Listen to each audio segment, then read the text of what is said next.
Supongo que ha sido fructífera la larga labor de estudio de este nuevo tema, que indudablemente será uno de los ejes centrales de la política, de la economía, de la discusión mundial, de la geopolítica y de la vida cotidiana de cada persona en cualquier lugar del planeta. No estamos ante cualquier tema, este es un tema central. Antes que nada, pues felicito al Consejo de Estado en su labor. Desde la justicia será complejo analizar este tema y los impactos de este tema serán rotundos en el Poder Judicial, en el Estado, en la sociedad y en la economía. La inteligencia artificial tiene que ver con la tecnología, así de simple.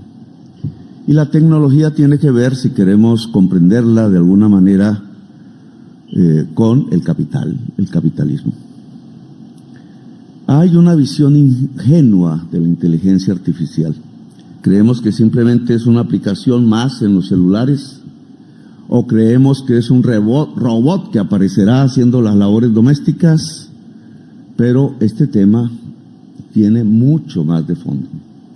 Tiene que ver con la tecnología y la senda tecnológica del capital. Pudo la humanidad tener diversas sendas tecnológicas, pudo variar su creación, su pensamiento hacia caminos diferentes a los cuales hoy hemos llegado. La senda tecnológica del capital tiene una marca, tiene un propósito. Lo que no cumple ese propósito, así sea innovador, así sea un invento magnífico de algún grupo de investigadores y científicos, no cuenta. Esa marca se llama productividad. Y por tanto, la inteligencia artificial se tiene que mirar desde el punto de vista de la productividad. La productividad es el eje central del desarrollo del capitalismo. Se pensaba al principio que las ganancias, que es el motor del capital, tenemos una producción, una economía que gira alrededor de la ganancia. La ganancia es el motor de la economía mundial, de la economía nacional, dentro de las sociedades capitalistas. Se pensaba al principio que la ganancia surgía exclusivamente de extender la jornada de trabajo, de usar el músculo generalmente del trabajador hombre y que podía mover palancas pesadas, pero que la ganancia del patrón, como se le llamaba en ese entonces, del empresario, solo podría surgir si esos trabajadores ampliaban su jornada de trabajo hasta el máximo físico. Algo parecido pasa hoy en Colombia. Nosotros vivimos la prehistoria del capitalismo. Tenemos un capitalismo raquítico. Aún hoy, si ustedes miran las estadísticas de la OCDE en términos de productividad, encuentran que de todos los países miembros de la OCDE, el último en productividad es Colombia. Y el primero en jornada de trabajo medida en horas semanales o en horas anuales es Colombia. Es una paradoja increíble estar en esos dos extremos de las calificaciones de los países de la OCDE, del cual el presidente Santos quiso entrar como parte del club de los países ricos. No todos son ricos. Nosotros hemos preferido una especie de capitalismo basado en la extensión de la jornada, en el trabajo muscular y en cierta forma en la explotación máxima de la gente que trabaja. Ese mundo no es el de hoy. Eso ustedes no lo encuentran en Estados Unidos, no lo encuentran en Europa, no está en los países más desarrollados del mundo. La forma como se construye la ganancia en este siglo y desde hace décadas en el capitalismo se llama productividad. Es decir, cuánto produce por hora un trabajador, que es básicamente, ¿cuánta tecnología en una hora puede usar un trabajador? Que es, para ponerlo en otros términos, ¿cuánto saber humano, porque la tecnología no es sino una aplicación del saber, usa el trabajador en una hora para producir más? Cada vez producirá más, porque esa senda tecnológica que marca la historia del capitalismo es precisamente una tecnología que se construye a partir de aumentar la productividad. Lo demás no sirve. La productividad, por tanto, está ligada a la ganancia. Ese es el motor. ¿Por qué se aumenta la productividad? Para producir más, vender más y ganar más. El capitalismo es eso, un modo de producción que se centra cada vez en vender más para ganar más, porque lo que produce son mercancías. Todo se convierte en mercancía. Entonces, si este es el marco general, la inteligencia artificial, ¿qué es? Pues es la fase final de la senda tecnológica que ha marcado el capital. Es decir, la inteligencia artificial es para aumentar la productividad. O, en otros términos, las ganancias. Ahora, ¿qué implicaciones tiene? Esta nueva fase, digamos, de la tecnología contemporánea, ¿qué implicaciones tiene? ¿Y cómo va a afectar la vida cotidiana de cada persona en cualquier parte del país? Bien, si va a producir más, entonces nos enfrentamos a varios problemas. Stephen Hawking, el físico que murió hace poco, el mejor físico en los últimos años, dijo a una entrevista de televisión cuáles eran los factores que él consideraba iban a terminar con la especie humana. ¿Cuáles eran los factores que podían llevar a la humanidad a la extinción? Mencionó en primerísimo lugar la inteligencia artificial. Después, en segundo lugar, mencionó la crisis climática. La crisis climática más o menos la hemos conocido, la sentimos, cada vez nos afecta más. El Hollywood ha traído la idea de que la crisis climática es simplemente mayores huracanes, vientos más fuertes, lluvias más intensas, la elevación del nivel del mar. Pero la crisis climática trae una consecuencia que ha ocurrido 6 veces en la historia de la Tierra que conocemos. No solo cambia el ciclo del agua, por tanto el clima, sino que cambia el ciclo de la vida. Cambia la cadena de la vida. Y al romper los encadenamientos de la vida, puede provocar la extinción humana. Y la extinción de la vida completamente, cuestión que ya ha pasado 6 veces antes, 5 veces antes, nos acercamos a la 6ª, pero nunca la había vivido la humanidad. No voy a hablar de la crisis climática, el tema es la inteligencia artificial. ¿Por qué Stephen Hawking puso en el primer lugar, por encima de la crisis climática, la inteligencia artificial? Y yo me he puesto a estudiar un poco el tema porque cualquier gobernante tiene que acercarse necesariamente a este tema. Él lo dijo básicamente porque considera que la inteligencia artificial va a hacer perder la divisoria entre la realidad y la virtualidad, que en otros términos es la divisoria entre la realidad y la mentira. No va a ser posible, decía Stephen Hawking, que un ser humano cualquiera, en cualquier parte del mundo, sepa diferenciar realidad de virtualidad. Eso lo hemos palpado nosotros a través de lo que llaman los fake news. Pero la inteligencia artificial va a elevar de calidad el fake news que conocemos hoy.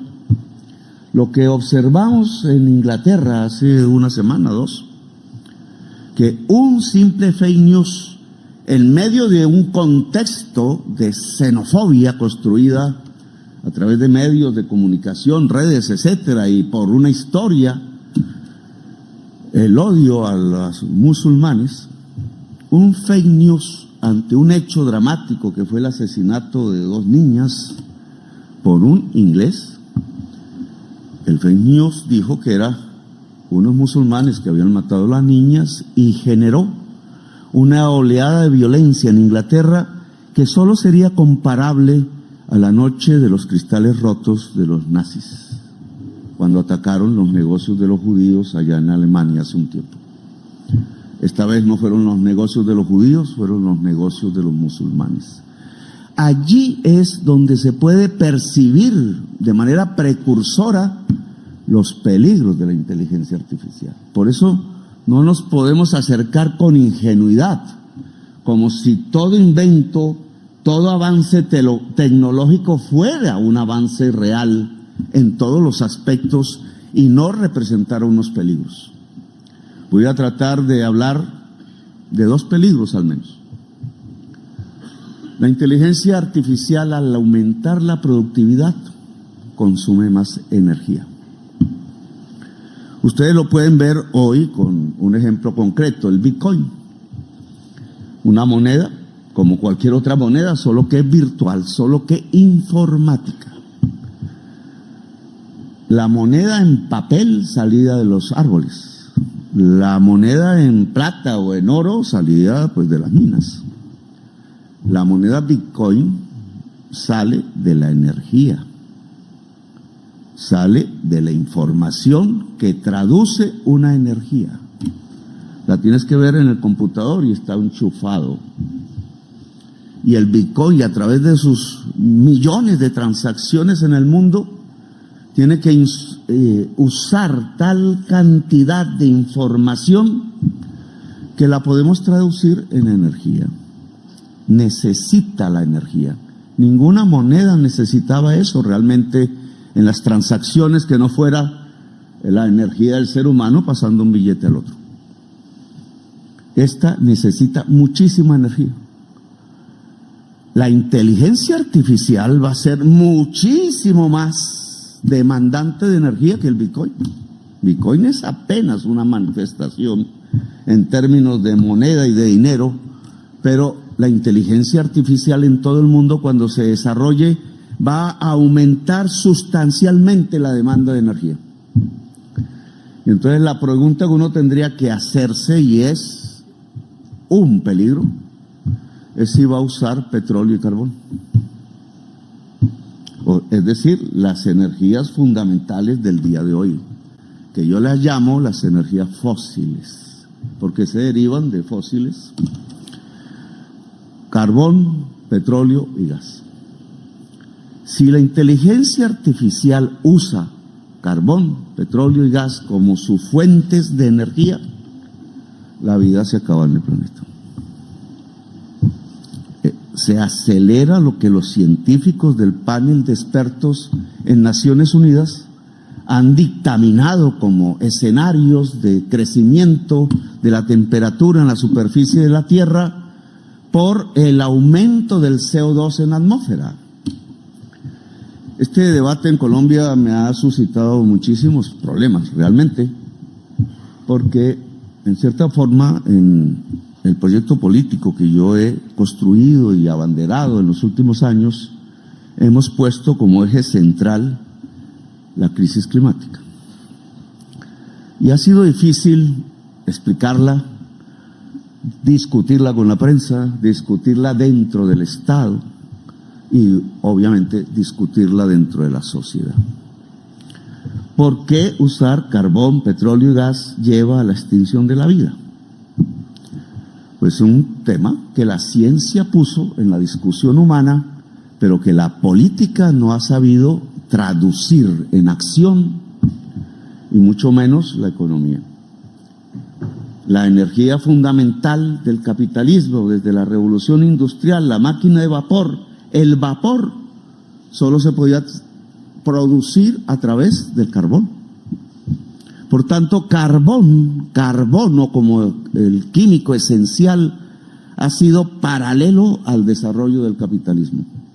Y si el capitalismo es producir más, para vender más, para ganar más, el ciclo de la acumulación del capital, que es un huracán que cada vez es mayor, pues cada vez consume más petróleo, carbón y gas, es decir, carbono.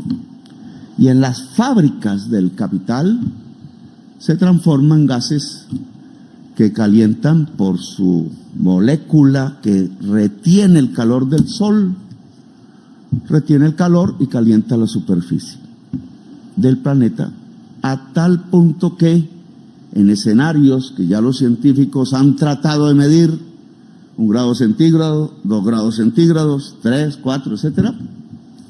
Si no hacemos nada hoy, señores magistrados, y este es un tema de debate obviamente en la justicia, no solo político, Colombia no se podría habitar en el año 2070.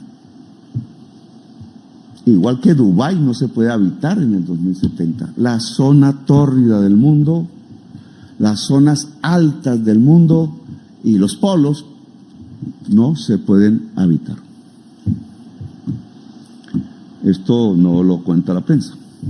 ¿Cómo hacemos nuestros cálculos si la humanidad no logra superar la crisis climática? Y la única manera para superar la crisis climática hoy es dejar de consumir petróleo, carbón y gas. Es decir, la energía que usó el capitalismo desde su inicio. Bien, la inteligencia artificial, por ser lo último en la vanguardia del sendero tecnológico de la productividad del capital, pues hace saltar la demanda de energía muchísimo más de lo que conocemos hoy. Luego hay un problema planteado. Si la inteligencia artificial no se produce a través de lo que llamamos energías limpias, destruye la humanidad. Eso era lo que Stephen Hawking había visto. Destruye la vida en el planeta. En cierta forma, hay una contradicción hoy a través de la crisis climática y a través de la inteligencia artificial, si se interrelacionan entre el capital y la vida. Las personas aquí más conservadoras que yo, pues obviamente no creerán esto. Ese es el debate de las ideas, pero esta es la realidad de hoy. Porque para poder privilegiar la vida, tenemos que regular el capital. Y eso es un pecado decirlo hoy. Mejor dicho, en las pantallas de la televisión, en los noticieros, trapearían conmigo si yo digo que hay que regular el capital. Pero si queremos la vida, hay que regular el capital. Porque tiene que tener otra energía, porque tiene que producir cosas y otras no. Porque hay que regularlo a escala mundial, porque suelto, sin regulación, libre, en un sentido de libertad que no es la libertad humana, pues desata el huracán de la crisis climática. Simplemente porque necesita cada vez vender más, producir más, para ganar más. Bien, entonces tenemos un primer peligro. La fuente de energía de la inteligencia artificial. Si no hay una descarbonización acelerada del mundo, y nos incluimos nosotros, descarbonizar, ¿qué es? Producir sin el carbono. A eso se le ha llamado la descarbonización de la economía. Si no hay una descarbonización de la economía mundial, no es la nuestra solamente, entonces la inteligencia artificial va a demandar petróleo, carbón y gas, y se acabó la vida en el planeta. Esta es una urgencia. ¿Quién la va a regular? ¿Quién está planificando el tránsito a la descarbonización? ¿Cuáles son los métodos? ¿Cuál el tiempo de la descarbonización? Porque si uno pone a un petrolero a hablar, puede ser en Colombia, en cualquier parte, dirá, por allá en el 2060, en el 2070. En el 2070 no se puede habitar Colombia, según los científicos del panel de expertos. Luego, ¿cuál es el tiempo?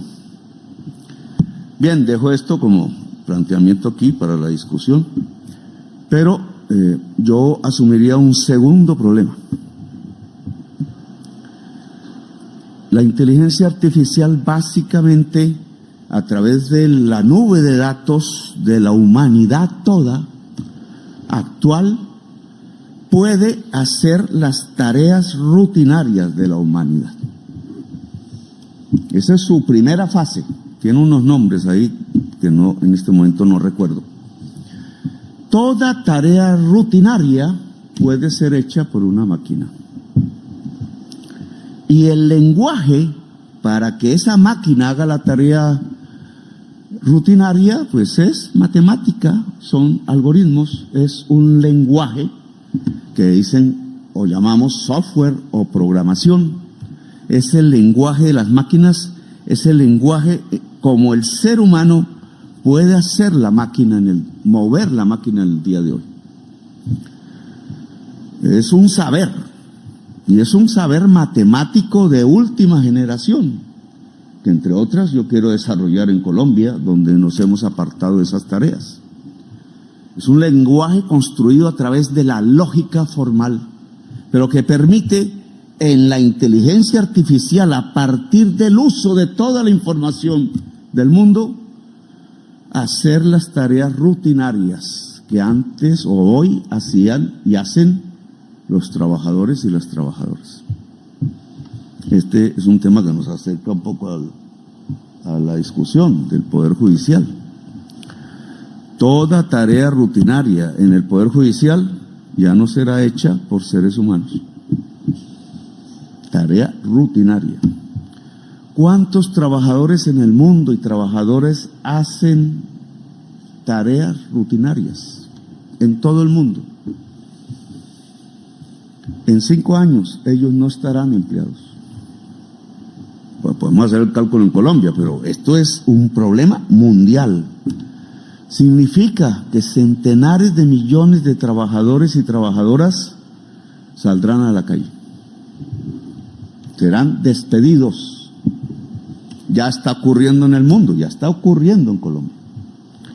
Y este segundo tema, entonces, nos arroja a unas hipótesis interesantes de corto plazo. La inteligencia artificial no se va a desarrollar en 20 años, se va a desarrollar ya. Tiene un ritmo de aceleración mayor que cuando conocimos el celular, la telefonía móvil, que prácticamente cambió nuestras vidas.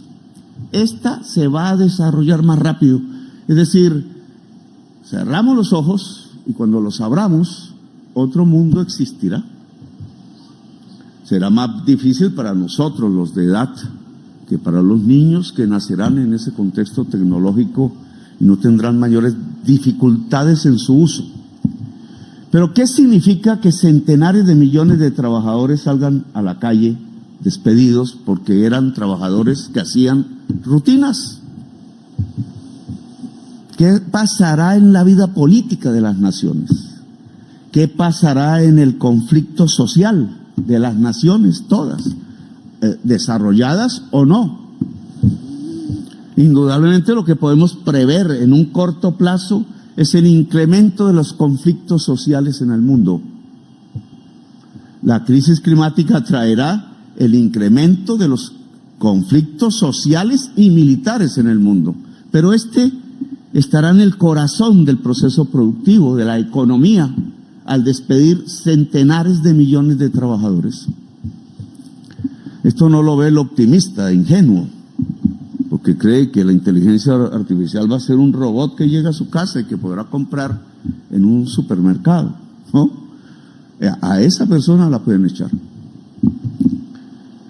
Y entonces, si el conflicto va a aumentar en el mundo, si va a aumentar la desigualdad social, porque centenares de millones de trabajadores quedarán en las calles, pero la inteligencia artificial logrará mayores niveles de productividad. Entonces va a haber una discusión central en la política mundial y en las sociedades, incluida la colombiana.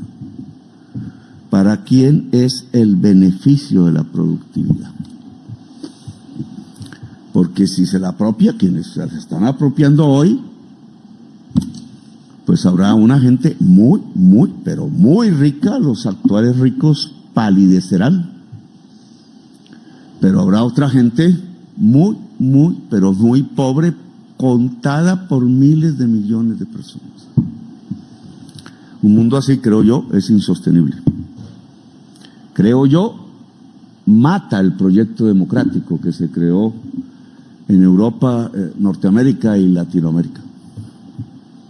No va a sobrevivir el proyecto democrático en un mundo de tan profunda desigualdad social, en donde la única manera de poder controlar sociedades desempleadas por centenares de millones de personas en el mundo va a ser la barbarie, va a ser las rejas, va a ser los tanques, va a ser las bombas, como está ocurriendo en Palestina.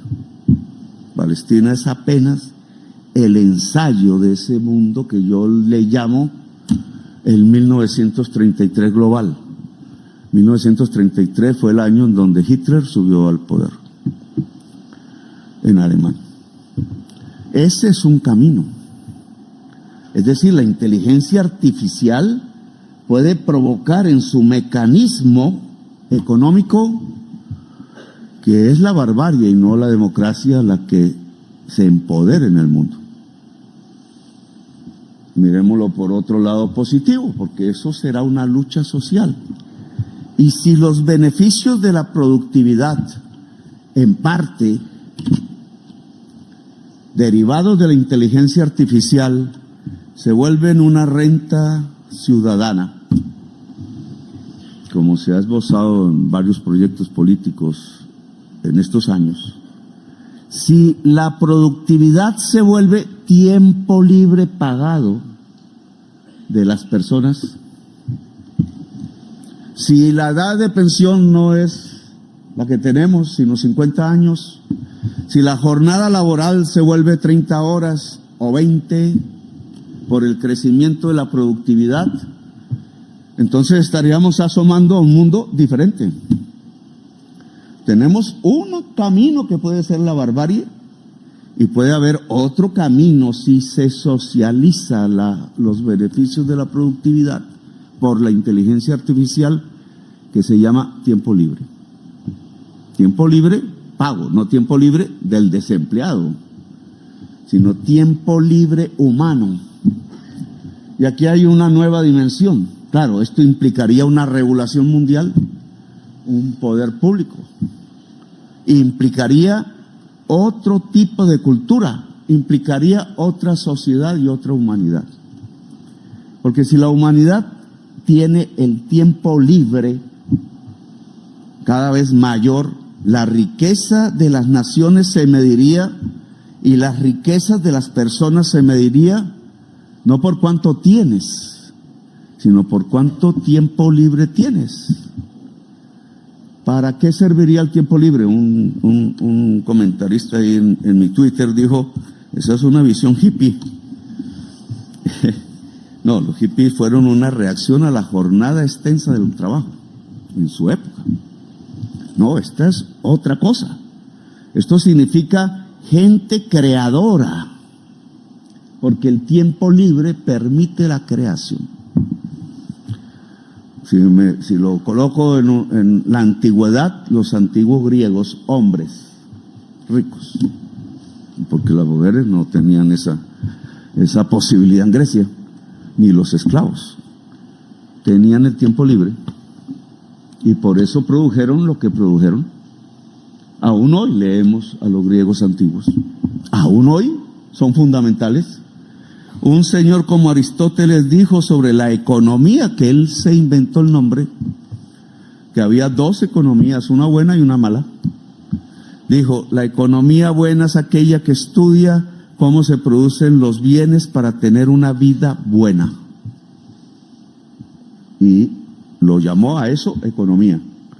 Y la otra dijo, no es economía, se llama crematística. Nombre raro. Es estudiar para hacer negocios. Es muy interesante la visión de Aristóteles porque creo que se puede poner en el mundo de hoy.